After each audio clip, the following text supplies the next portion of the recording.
8 वर्ष की उर्मिला शहर के बाहरी हिस्से में अपने छोटे से घर में अकेली रहा करती थी। एक रात शहर में बहुत जोर का तूफान आया। जोर जोर से हवाएं और आंधी तूफान के साथ तेज बारिश होने लगी। उन आवाजों को सुनकर कोई भी घबरा जाता, लेकिन उर्मिला घर के सारे खिड़की दरवाजे बंद कर गहरी नींद में सो रही थी। रात के लगभग 12 बजे होंगे कि किसी ने उर्मिला के घर का दरवाजा खटखटाया।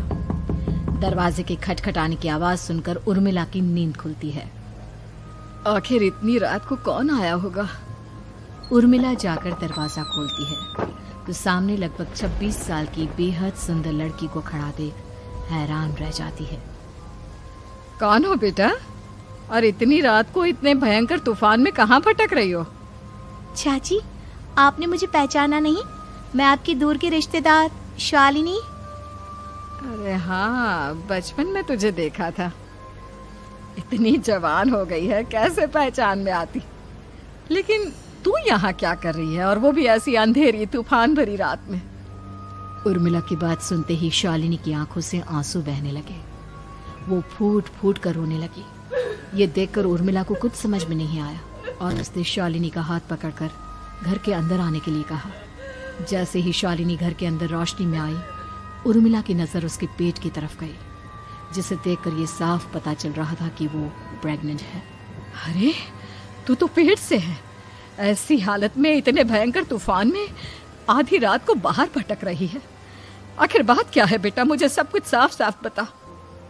क्या बताऊं चाची, ये सब जिसकी वजह से हुआ है उसके बारे में बताने में भी मुझे शर्म आती है। मैंने घर वालों की मर्जी के खिलाफ जाकर एक लड़के से शादी कर ली थी, पर वो शादी के 1 महीने बाद ही मुझे छोड़कर चला गया।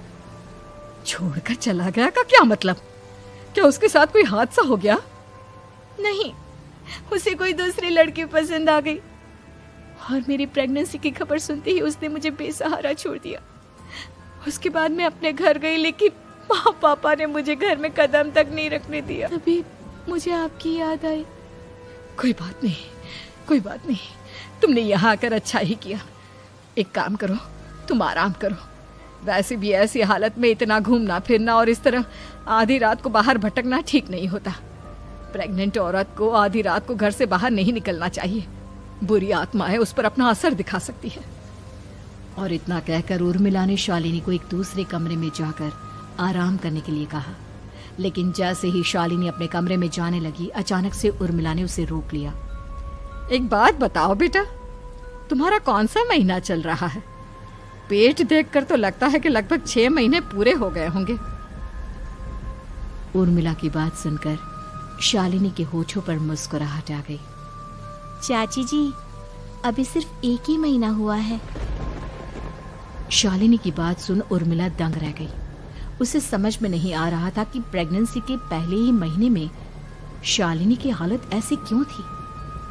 लेकिन फिर उसने बात को नजरअंदाज कर शालिनी को आराम करने के लिए कहा और खुद भी कमरे में जाकर सो गई। अभी कुछ ही घंटे बीते थे कि अचानक से एक बच्चे के बड़े ही अजीबोगरीब बेढंगे तरीके से रोने की आवाजें उर्मिला के घर में गूंजने लगी। उन आवाजों को सुनकर उर्मिला की नींद फिर से खुलती है। ये अचानक बच्चे के रोने की आवाज कहां से आने लगी? उसने उठकर चारों तरफ देखा, पर वहां उसे कोई नजर नहीं आया। उर्मिला घबराते हुए शालिनी के कमरे में गई तो वहां उसे कमरे की दीवार पर एक बेहद खौफनाक साया नजर आया, जिसे देखकर उर्मिला बुरी तरह से घबरा गई। आखिर ये सब क्या हो रहा है? शालिनी, शालिनी उठो!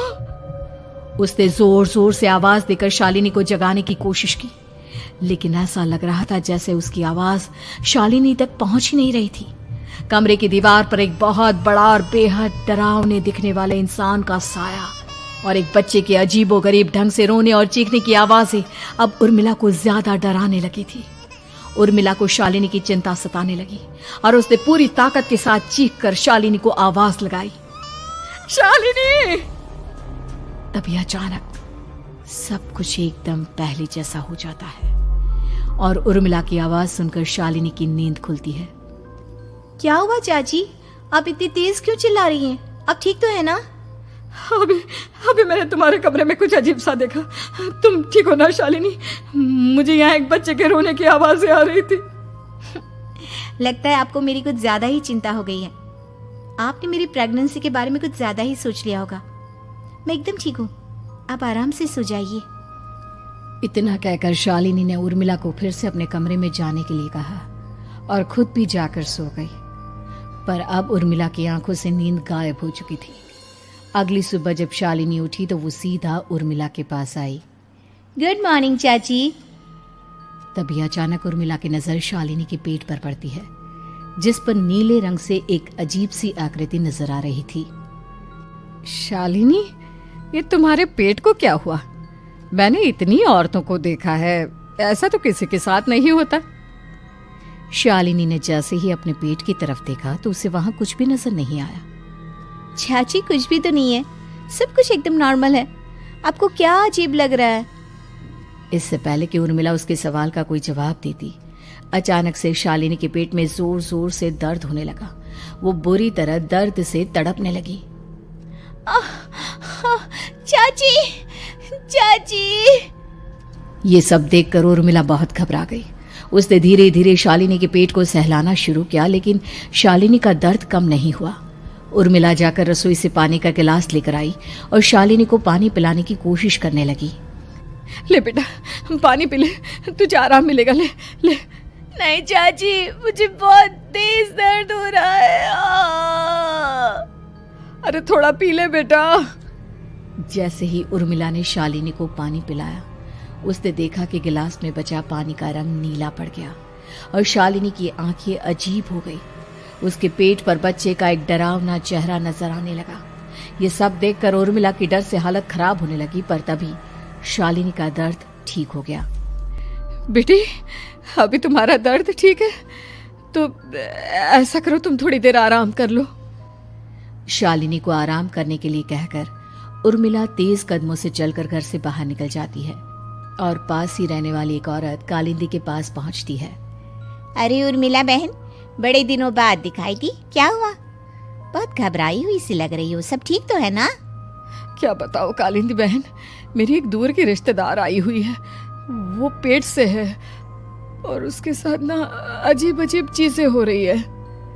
अब उर्मिला सारी बात कालिंदी को बताती है, जिसे सुनने के बाद काले जादू और तंत्र विद्या की माहिर कालिंदी एक ताबीज बनाकर उसे देती है। बहन, मुझे शालिनी पर किसी बुरी आत्मा का साया लगता है। ये ताबीज ले जाओ, आज रात को 12 बजे उसे पहना देना, फिर सब ठीक हो जाएगा। उर्मिला ताबीज लेकर घर वापस आती है और अब आधी रात के होने का इंतजार करने लगती है। जैसे ही आधी रात होती है, वो नींद में सोई शालिनी को ताबीज पहना शांति से अपने कमरे में आकर अपने पलंग पर लेट जाती है। अब सब ठीक हो जाएगा, ये सोचकर उर्मिला शांति की एक सांस ही लेती है कि तभी अचानक उसकी आंखों के सामने कुछ ऐसा आता है जिसे देखकर उर्मिला डर से चीखने लगती है। तुम कौन हो? कौन हो तुम? जाओ यहाँ से, जाओ जाओ यहाँ से। तभी उर्मिला की एक जोरदार दर्द भरी डरावनी चीख वहां पर गूंज गई। उर्मिला की आंखों के सामने एक बच्चा खड़ा हुआ था, जिसका पूरा शरीर किसी बूढ़े की तरह नजर आता था, लेकिन मुंह किसी नवजात बच्चे की तरह था। उसकी आंखें गुस्से से लाल थी और वो घूर घूर कर उर्मिला की तरफ देखा जा रहा था। कौन हो तुम? कौन हो? उर्मिला के चीखते ही वो बच्चा जोर जोर से रोने लगा। घबराकर उर्मिला ने अपने हाथों को अपने कानों पर रख लिया। उसकी समझ में नहीं आ रहा है कि आखिर ये सब उसके साथ क्या हो रहा है। कौन हो तुम? कौन हो? क्या चाहते हो मुझसे? जाओ जाओ यहाँ से, आखिर तुम हो कौन? तभी अचानक से उर्मिला के पूरे घर में लाल रंग की रोशनी फैल गई। वो बच्चा धीरे धीरे कदमों से चलता हुआ उर्मिला की तरफ बढ़ने लगा। किसी नवजात पैदा हुए बच्चे के जैसे उसके रोने की आवाज अब उर्मिला के कानों में गूंज रही थी। लेकिन कुछ ही सेकंड में वो चुप हो गया और उसने बेहद खतरनाक आवाज में उर्मिला के सवाल का जवाब दिया। मैं वो हूँ जो अब तक पैदा नहीं हुआ, लेकिन जब मैं पैदा हो जाऊंगा तो वो होगा जो अब तक कभी नहीं हुआ। ये क्या कहना चाहते हो तुम? ऐसा क्या हुआ जो अब तक नहीं हुआ? तबाही होगी, तबाही।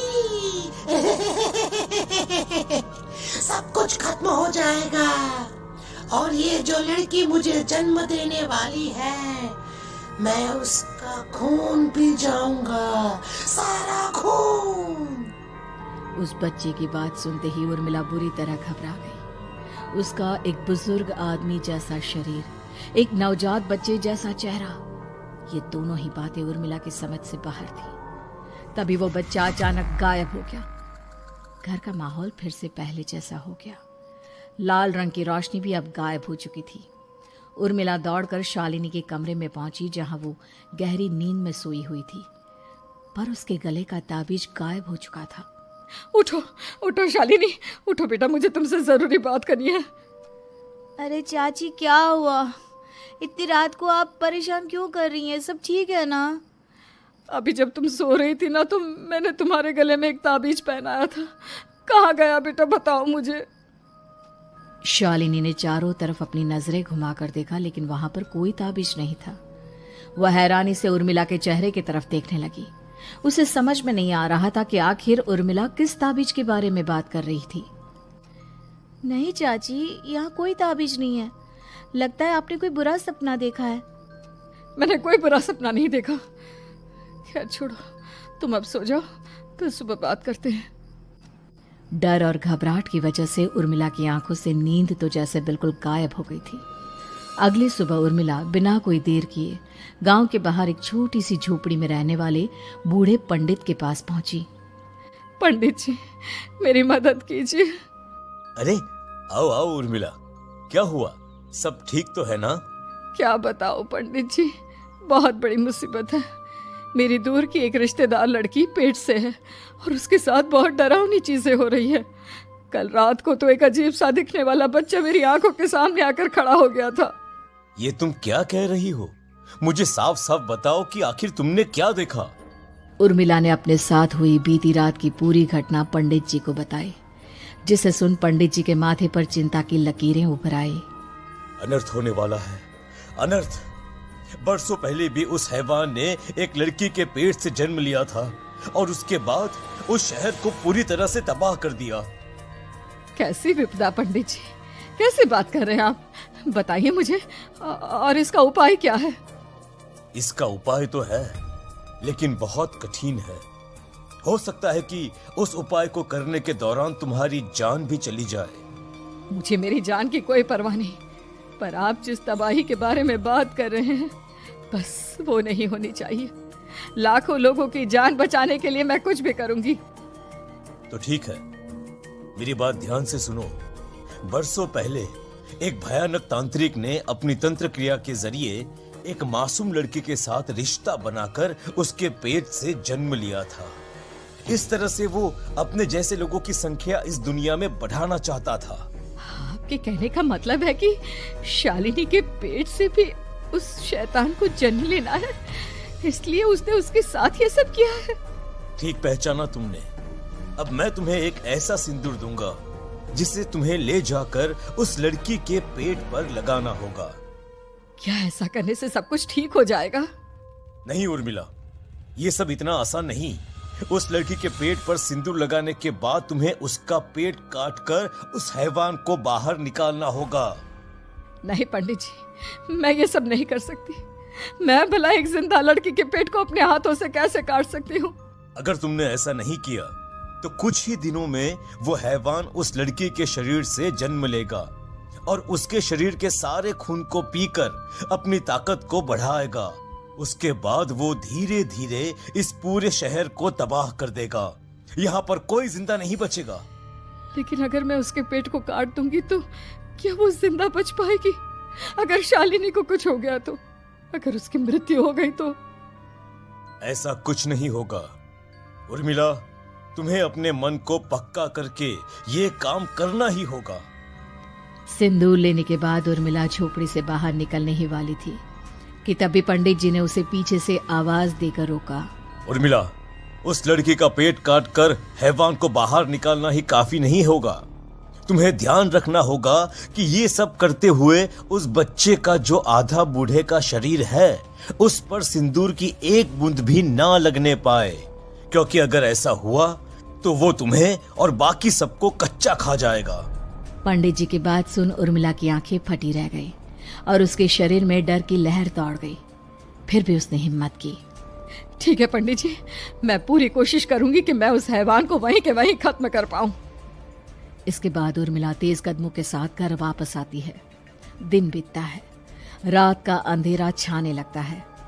शालिनी खाना खाकर सोने चली जाती है और उर्मिला लगातार उसके गहरी नींद में सो जाने का इंतजार करने लगती है, जिसके बाद उर्मिला दबे कदमों से शालिनी के कमरे में पहुंच गई। मुझे ये करना ही होगा। अब उर्मिला ने धीरे धीरे शालिनी के पेट पर पंडित जी का दिया सिंदूर लगाना शुरू किया। उर्मिला के हाथ बुरी तरह से कांप रहे थे। उसके एक हाथ में चाकू था जिससे वो पेट काटने वाली थी।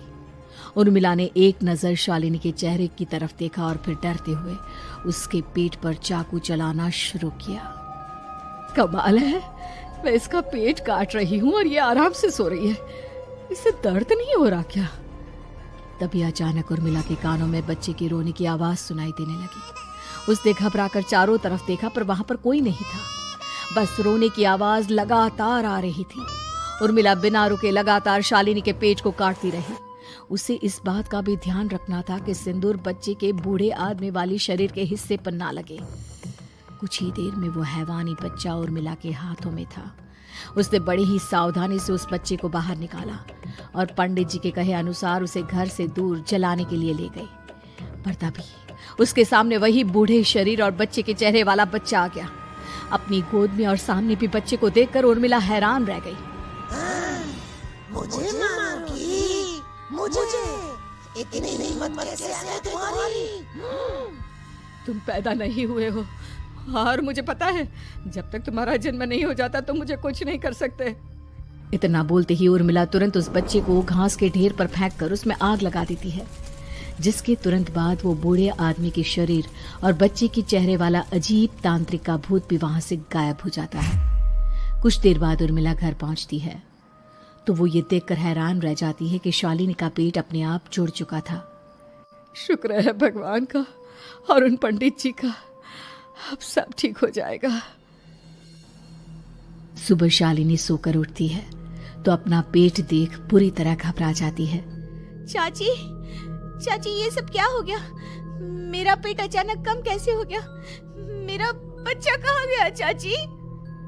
बेटी, वो बच्चा नहीं, एक खतरनाक तांत्रिक था जो तुम्हारी कोख से जन्म लेकर सबको मार देना चाहता था। वो पैदा होते ही तुम्हारी जान भी ले लेता, इसलिए मैंने पंडित जी के बताए उपाय से उसका खात्मा कर दिया है। अब सब ठीक है। शालिनी को उर्मिला की बात समझ में नहीं आती, जिसके बाद शालिनी को पूरी बात उर्मिला आराम से समझाती है। अब वो दोनों ही भगवान का शुक्र अदा करती हैं और एक साथ रहने लगती हैं।